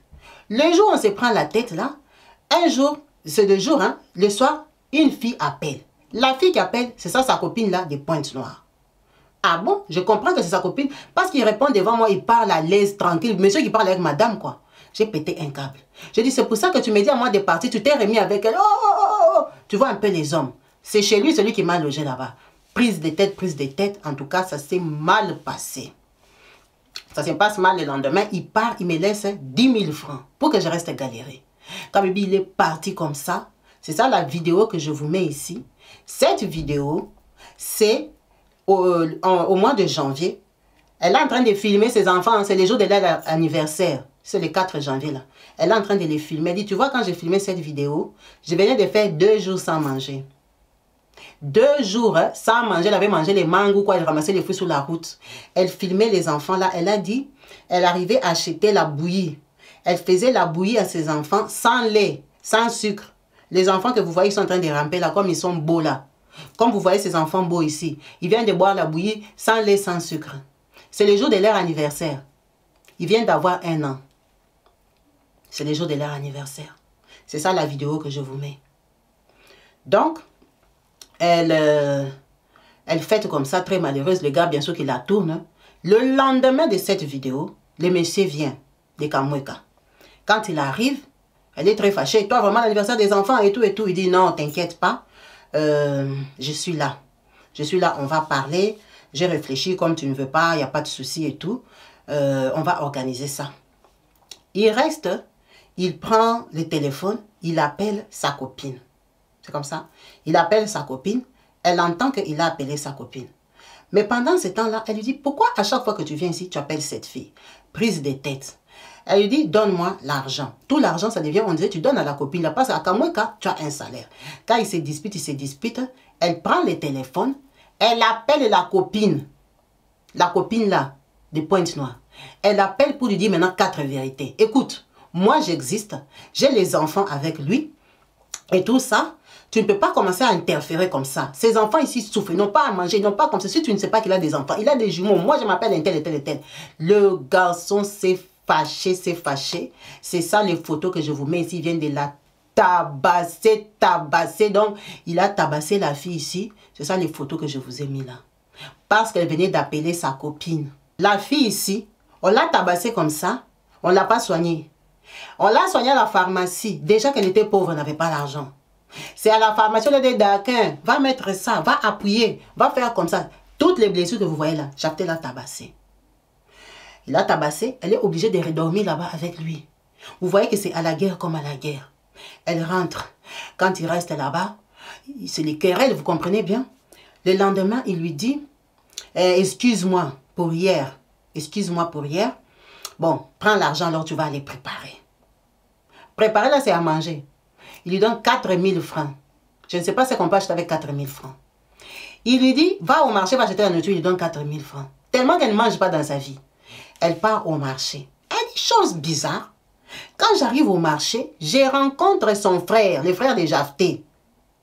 Le frère de Jafté, donc, l'enfant de sa maman. Vous voyez, sa maman, elle est mbochi, non? Car il avait divorcé du papa, il était rentré, il avait mis au monde des enfants. Ces enfants-là, elle rencontre les frères de Jafté. Elle le connaît, elle habite à Brazza. Elle dit, pourquoi le frère de Jafté est au marché? Intuition. Elle dit, je rentre à la maison. Elle a acheté des choses vite fait. Elle rentre à la maison comme ça. Elle trouve Jafté n'est pas là. Jafté a déjà fui avec les enfants. Elle a jeté la nourriture de 4 000 francs là. Elle dit, c'est pour ça que j'avais pris son frère. Elle a commencé à crier. Elle a détalé. Elle n'avait plus l'argent, elle avait tout acheté la nourriture. Elle a couru jusqu'à chez les papas de Jafté. Quand elle arrive là-bas, papa, ton enfant m'a volé les enfants. Il a fui. Il m'avait proposé 300 000. J'ai refusé. Il est revenu me mentir. Regarde comment il m'a tapé. Et tout, et tout, et tout. Le papa dit que lui, il ne sait rien. Comment ça, il ne sait rien? Quand elle est en train de crier, faire les dégâts, la belle-mère, donc, la femme du papa de Jafté, elle a sa petite soeur qui habite là-bas. Quand elle demande au papa, la petite soeur lui fait les signes. La petite soeur est en train de lui faire les signes. Il est en train de te mentir. Donc, c'est comme ça qu'elle a compris que le papa connaissait quelque chose. Papa, où sont mes enfants? Papa, elle l'a pleuré, elle l'a tourné dans les sables. Avec les blessures qu'elle a, on l'avait tapé hier. Le papa, déjà, quand il la voyait comme ça, on l'avait tabassé. Ah, mais moi, je ne sais pas, Jafté n'est pas passé ici. Papa, pardon, pas. Elle a pleuré, elle s'est fatiguée. Elle est partie chez la maman de Jafté. Là-bas même, on l'a chassée. La maman l'a changé de couleur. Toi, tu t'es permis d'appeler la fille là, hein? Comment tu peux appeler la fille là, la copine de Jafté? Ils ont commencé depuis qu'ils étaient petits. Donc Jafté, Les hommes. Jafté, il a grandi à Pointe-Noire. Quand il était petit, amoureux là-bas à 15 ans, il avait sa copine. Sa copine là, c'est ça la copine dont on parle. Quand il avait dit j'ai ma copine à Pointe-Noire, c'est la copine d'enfance. Parce qu'à 15 ans, lui, il est parti à Brazzaville. Donc, il a toujours entretenu cette relation-là. C'est la femme de ses rêves, la femme de sa vie. Alors, peut-être qu'elle était venue à Brazzaville, il avait fait l'accident, il a fait un bébé avec quelqu'un qui l'a fui. Mais la femme de ses rêves, c'est la copine-là de Pointe-Noire. Donc, cette copine-là, et le papa, et la maman la connaissent. Quand lui, il a amené la fille ici à Brazzaville, pour aller la faire vivre à Kipombo, là-bas, dans les quartiers où elle vivait. La copine, hein, il avait déjà fait quitter Pointe-Noire. Il avait déjà installé la copine à Mafuta. Mafuta, hein, c'est un autre quartier. Mafuta, c'est un quartier. Kipombo, c'est un quartier. Donc, elle et la copine sont à Brazzaville, mais elle ne sait pas. Quand elle appelle la copine pour faire les troubles, elle pense que la copine est à Pointe-Noire. La copine habite déjà à Mafuta, elle a une maison. Donc, Jafté quitte Kamweka. Il vient dormir à Mafuta chez sa copine de Pointe-Noire. La copine est très en colère. Elle lui dit, condition, tu récupères les enfants là. Je ne veux plus t'entendre avec la Camerounaise. Maintenant, Jafté n'a pas le courage de lui dire ça. C'est pour ça qu'il vient lui proposer les 300 000 pour qu'elle dégage de Brazzaville.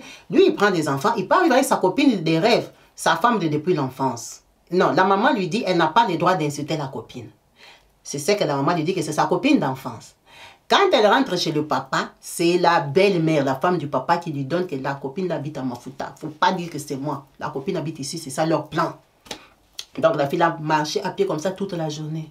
Elle a terminé au commissariat, toute seule. Elle est partie porter plainte. Quand elle part porter plainte, on la regarde, on la prend de haut. Les Camerounaises, vous venez, si vous faites les enfants, et puis tu pleures quoi? On écrit quand même sa plainte. Sa plainte là, ça ne donne rien. Elle s'élève le lendemain. Elle part à l'ambassade du Cameroun. L'ambassade du Cameroun, la tourne en bourrique. Et maintenant, tu vois, ici, à Brazzaville, et tout. Rien du tout. Elle part chercher une association des femmes. Ouais, c'est une fille qui a beaucoup voyagé. Elle part chercher une association des femmes et tout ça pour qu'on l'aide. On lui dit, il faut donner l'adresse du monsieur. Elle ne connaît ni Kamweka, là où il travaille. Elle ne connaît pas l'adresse à Mafuta. Elle connaît que l'adresse de son papa et de sa maman. Quand elle rentre chez elle, Jafté a donné l'argent à Mangoudi, maman Bayer, hein, maman qui bavarde là. Jafté l'a corrompu. Mangoudi a changé.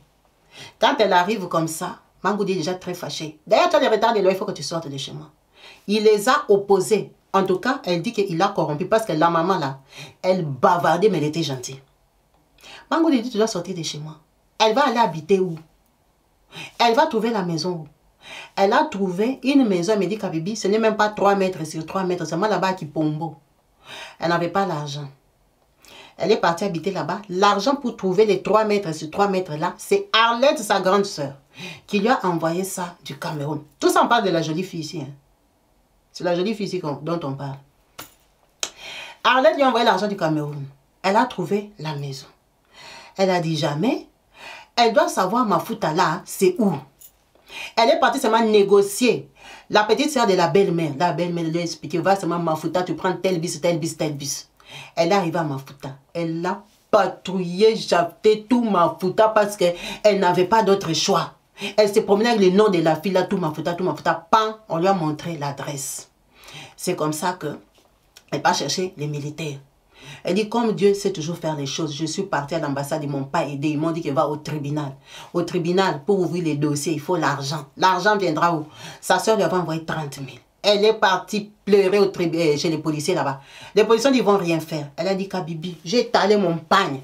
J'ai dit, je vais dormir ici, je sais que vous allez m'accompagner. Moi, je n'ai pas l'argent à vous donner. Elle a dormi à la police dehors. La fille ici. Elle a dit, je n'ai rien. Mais prendre mes enfants comme ça, partir avec mes enfants. Je ne connais pas Mafuta. Je ne connais pas la fille. Moi, je vais mourir ici à la police. Elle a dormi là-bas. Le chef de police est venu dépasser. Il a dit, bon, c'est une étrangère. On ne sait jamais. Elle a dit, elle était au tribunal, elle était à l'ambassade. Ça peut créer un problème. Demain, vous allez voir seulement que l'histoire ici est devenue grave. Allez-y. Parce que Jafté, quand même, c'est le papa des enfants. Mais on ne prend pas les enfants comme ça. On doit prendre avec un arrangement. La maman sait où vivent les enfants. Vous faites garde partagée dans la voie légale. Et apparemment, elle dit que Jafté n'habite pas à Mafuta. C'est sa copine. Donc, lui, il a pris les enfants à la maman des enfants pour aller donner à sa copine et puis lui pas travailler à Kamweka. Ça ne se fait pas. Le papa policier a bonne conscience. C'est quand même un papa. Il a vu l'enfant, il a trop pleuré. Il a pris les militaires, il a donné partir avec elle. C'est comme ça. Et tout ça, elle fait sans rien payer. Elle prend les militaires, ils partent, on arrête la copine et les enfants. Jafté n'est pas là, il n'habite pas là-bas, il revient les week-ends. Quand on arrête maintenant la copine de Jafté avec les 2 enfants, on amène à la police. Jafté appelle sa maman et tout ça. Sa maman, elle est Mboshi. Ce sont les Mboshi qui sont au pouvoir. Donc, même si les cousins l'avaient châté Jafté, mais elle connaît les autres Mboshi, non? Ils ont les pouvoirs, ils ont les postes, ils ont tout ça. Hey! On a cherché les problèmes à Jafté, la Camerounaise ici, elle a fait arrêter la femme de Jafté avec les enfants à la police station. Elle a dit, elle a revu ses enfants à la police. C'est comme ça que la fille là vient, elle fait seulement demi-journée. Le papa de Jafté vient de son côté. La maman de Jafté vient. Avec Jafté, elle a coupé le travail de Kamweka là-bas parce qu'on a arrêté Princesse. On a arrêté sa femme des rêves. Elle ne peut pas dormir en prison. Par une Camerounaise. Ils sont arrivés là-bas. Ils sont entrés. Ils ont parlé en Kimboshi. Ils ont parlé dans leur patois. Papa. On les a libérés. Elle dit Kabibi. On a libéré la fille là. Elle a porté un enfant ici. Le papa de Jafté avec une main. Il a porté l'enfant de l'autre côté. Ils ont démarré. Ils sont partis. Les policiers m'ont dit, bon, on les avait arrêtés quand même, hein, mais toi, tu n'as pas d'adresse, tu n'as pas d'argent, tu n'as rien, on ne peut pas te confier les enfants. Apparemment, tu dormais en famille, les enfants aussi, ils sont en sécurité là-bas. Ils n'ont qu'à partir, Jafté, c'est leur papa. Point barre. C'est la dernière fois qu'elle a vu ses enfants. C'était peut-être 4 ou 5 jours après leur anniversaire. Depuis qu'elle a fait la vidéo que je vous ai mis ici. La fille s'est restée dépassée. Jafté, elle ne sait pas où il travaille. À Kamweka là-bas. Les enfants sont confiés à Jafté officiellement, verbalement, sans papier, sans rien du tout. La fille là, elle a déménagé de Mafuta, elle a fui. Elle a déménagé. Elle ne sait pas où la fille la vit, elle ne sait pas où Jafté vit. La maman de Jafté l'a chassée, elle est impolie. Le papa de Jafté aussi, tu as fait arrêter la belle-fille officielle. Toi, on ne te connaît pas, on t'avait ramassé à Ouesso. Tu n'es pas congolaise, tu es camerounaise. Laisse-nous tranquille. Donc, les 2 parents l'ont chassée. Elle se retrouve toute seule à Brazzaville à vivre cette situation. Elle cherche du travail. Elle cherche le travail, elle quitte la maison des 3 mètres. Maintenant, elle se concentre pour créer un dossier. L'argent qu'on lui demande au tribunal est too much. Parce qu'au tribunal, apparemment, il faut ouvrir un dossier où il faut faire comment? Elle est partie frapper dans les associations, dans les ONG là-bas. Elle est tombée sur une ONG là, qui a quand même écouté son histoire, mais ils n'ont rien fait. Ils n'ont rien fait parce que les Camerounais, les étrangers, les Congolais, les gens là, vous venez faire des enfants à Brazzaville, ces enfants-là sont des Congolais. Alors le parent congolais a le droit de les garder. Mais est-ce qu'il a le droit de le garder dans ces conditions-là? Ça veut dire toi, tu as seulement accouché, comme tu es Camerounais, elle les dégage par. Tu ne peux même pas savoir où ils vivent. Tu ne peux pas savoir qui les éduque, qui les élève et tout ça. Vous avez bien entendu. Comment elle est en train de pleurer. Elle dit, elle ne sait même pas si ses enfants marchent. Parce que vous avez bien vu dans la vidéo, les enfants rampent. Elle ne sait pas s'ils sont vivants. Elle ne sait pas s'ils sont morts. Parce qu'elle n'a plus de nouvelles de Jafté. On l'a déjà bloqué de partout. Et par Jafté et par sa copine. Les parents l'ont chassée. Donc même si elle va aller porter plainte, elle porte plainte avec son nom complet et tout ça. C'est le papa de ses enfants, il les avait reconnus. Mais elle ne sait pas où elle va le trouver.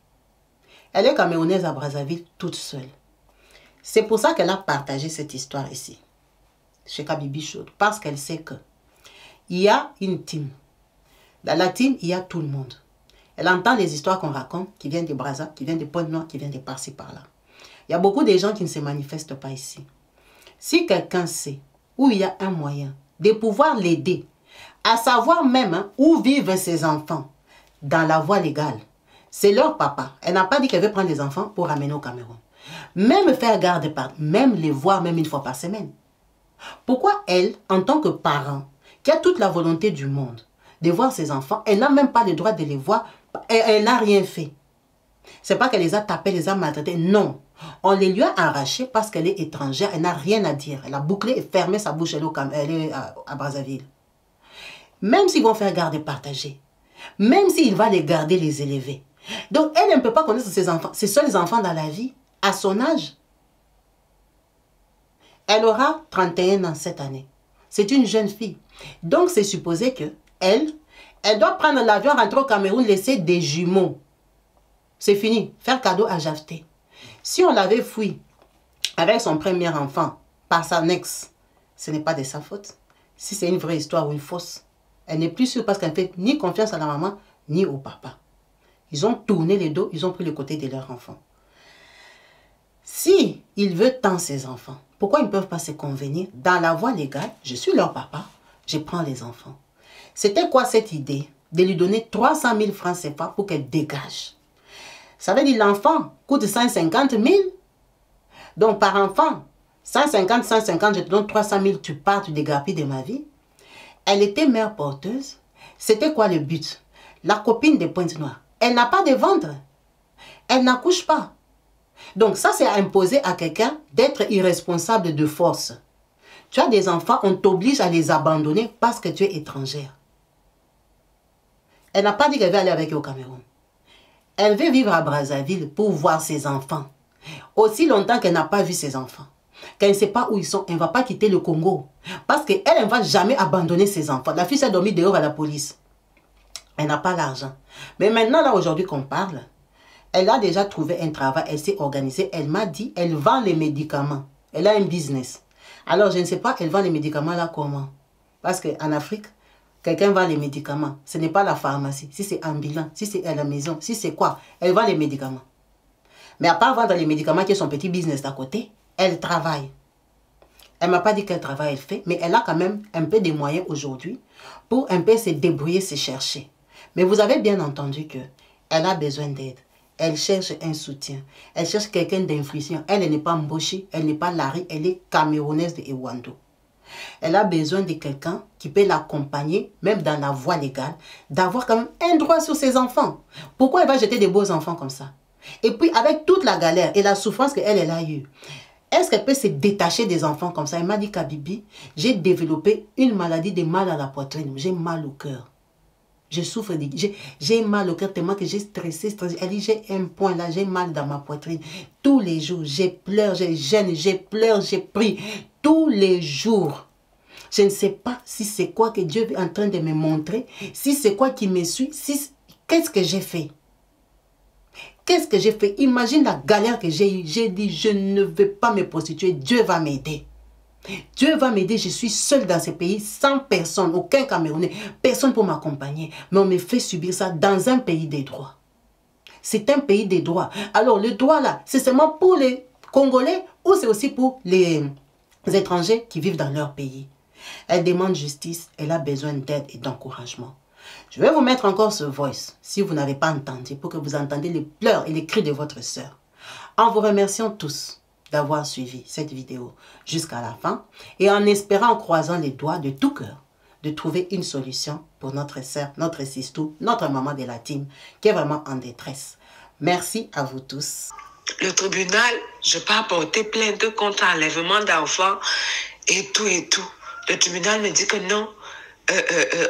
Ici, là, on ne peut pas, un père ne peut pas enlever ses enfants. Un père, ici, je dois plutôt dire que je vais la garder, je dois laisser une plainte que je vais la garde de mes enfants, une pension alimentaire. Ce n'est pas un enlèvement, c'est... je ne sais même pas ce qu'ils me racontent. Je les ai convoqués au tribunal. Arrivé au tribunal, à un moment donné, il me fallait une somme d'argent. On m'a dit qu'il fallait que je verse une somme d'argent avant de recommencer à voir mes enfants qui vont faire les enquêtes et tout ça, tout ça. Maman Kabibi, je n'avais même plus l'argent. Je suis restée. Aujourd'hui, je suis restée sans voix. Je suis restée sans voix. Mes enfants ont fêté leurs 2 ans en janvier 2023. Depuis,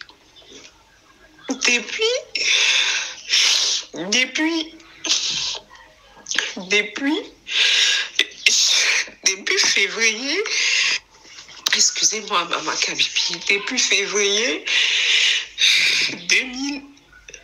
2023 jusqu'à aujourd'hui, depuis février 2023 jusqu'à aujourd'hui, 2024, février 2024. Ça fait, je pense, un an. Ça s'était passé dans la même période que je n'ai plus jamais revu mes enfants.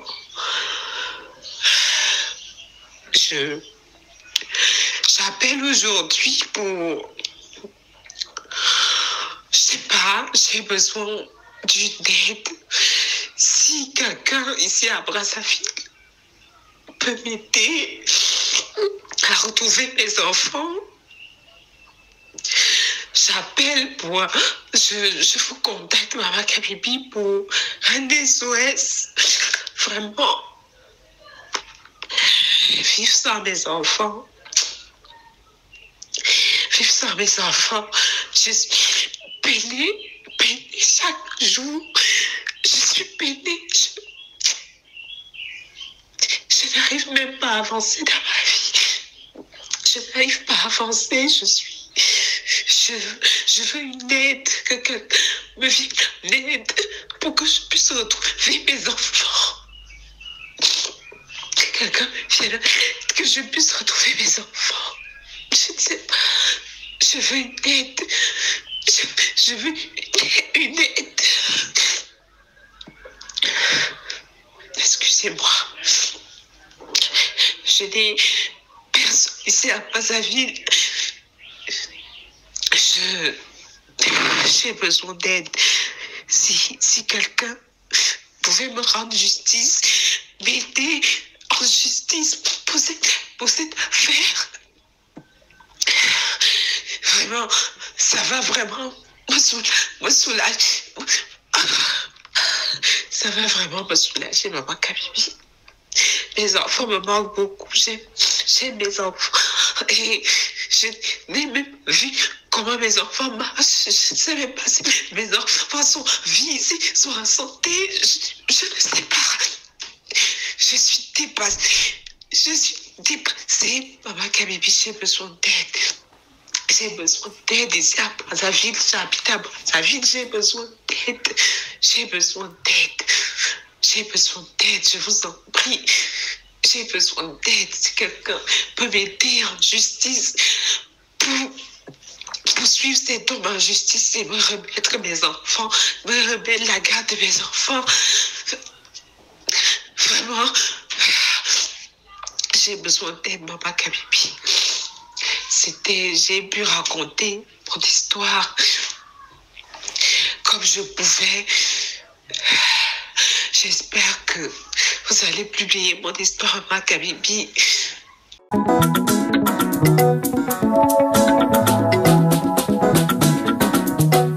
Partout dans le monde, sans exception, abonnez-vous sur la chaîne YouTube Kabibi Show TV. L'information en temps réel, Allez. Oh, partout dans le monde, Bibalete, Kakamoko, c'est Kabibi Show TV. Allez, s'abonner, abonnez-vous massivement. S'abonner, abonnez-vous massivement. S'abonner, abonnez-vous. Oh, Maman Kabibi, moi si ya mayele, Maman Kabibi, Maman Yama Solo, Maman Kabibi, la chaîne est actuelle, Maman Kabibi, information dans la source. Oh, en temps réel, on parle de la réalité, de nos vies et nos parcours que nous traversons. Chez Maman Kabibi, nous recevons des conseils, des avis, des qualités. Dans la team Kabibi Show, la team de qualité, c'est la team d'exception. Oh, Maman Kabibi, Maman africaine, Maman Kabibi, Bendele Amboka, chez Maman Kabibi, moi si Kitoko, Maman Kabibi, la sagesse, la différence, elle nous parle des histoires réelles, l'histoire vécue, remplie des émotions, avec éloquence, classe, la maman de la francophonie, Maman Kabibi, Kabibi Show TV, Maman Kabibi, Mama ya bana, mama Kabibi, mama ya boboto, mama Kabibi, Kabibi Show, Kabibi wetwe. La team Kabibi Show TV, benele ya mboka topesi olongonya. Kabibi Show, abonnez-vous massivement. Abonnez-vous massivement. Abonnez-vous massivement. Topanza sango ya Kabibi Show TV. Toyoki na matoi tomoni na miso tondimi. Tobekeli yoma oko. La team Kabibi Show. Kabibi Show. Kabibi Show. Abonnez-vous massivement. Abonnez-vous massivement. Abonnez-vous.